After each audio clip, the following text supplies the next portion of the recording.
to the hottest play in town that was going to open. It was in previews, and the title was The Persecution and Assassination of Jean-Paul Marat, as performed by the inmates of the Asylum of Charenton, under the direction of the Marquis de Sade. Yeah, well, see, you know it made an impression. So I was alone, and my seat was third row center in the orchestra. Wow. I was right in front of the stage. And let's see what this play is going to be about. Well, the play happened, and Peasley's music happened, and the actors spoke to each other, and the inmates spoke to each other, and touched my heart. When the intermission came, people came in and out, but I was still sitting there. And the play ended, and near the end of the play, the character Cuckold comes and he points right directly at me and looks in my face and says, "When will you learn to take sides?" And it pierced my soul, because he was talking to me, a young girl. I have to take sides, and I needed to find out what that meant. And the music went on, and the play finally ended, and the inmates dispersed, and the audience dispersed, and I was still sitting there. And I found that my body was shaking a bit, and I was full of emotion.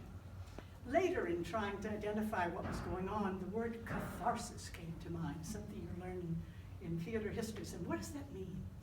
It was some way in which the performance, the play, had reached into my whole heart and soul, and it spoke to me on a bunch of levels.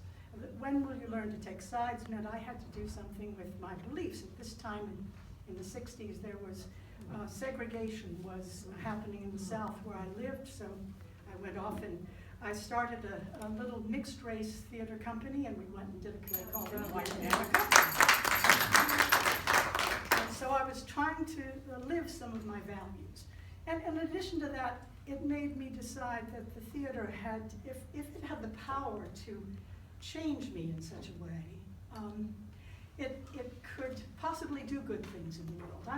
I don't know whether all productions are even could seek to try to change a life, but there's a power in the art.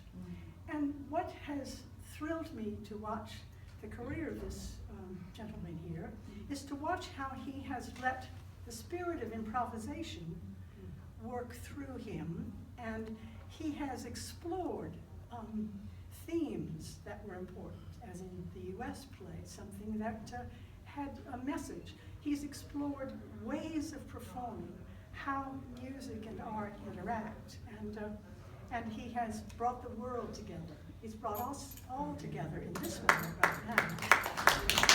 And so I feel delighted and honored to be sitting next to this gentleman. I'm 74, and so I've been kind of watching him and following him around for a long time. Now I get to hold his hand for just a moment. Thank you very much. Thank you for sharing that. I want to share something. See how one can never tell, one can only do one's best. None of us, in preparing that play, would have picked on one line. There are many lines that could have touched different people in different ways, and that's what it's all about. This happened to be just at that moment, right for you. Yes. I can tell you, though, to balance that, somebody else who had a very different experience, and how lucky you were that night. In that theater, the most expensive seats and the best seats were in the front row. Yes. And so you weren't in the front row.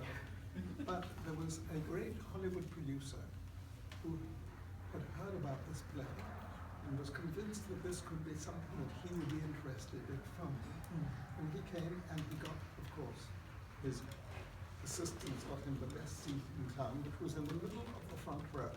So he sat there, and the play began to go, and by the middle of it, he was thinking, yes, I think I could do something with that. But at that moment, there was a chorus of all the inmates of the asylum, each one of them an actor playing, after careful observation population of different mental conditions, what were considered the inmates of this asylum.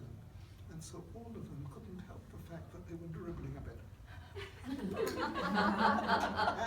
as they came forward, singing one of the choruses that Richard Peasley had written, a glob of spit came from the stage right into the producer's eye. So he got out, walked out.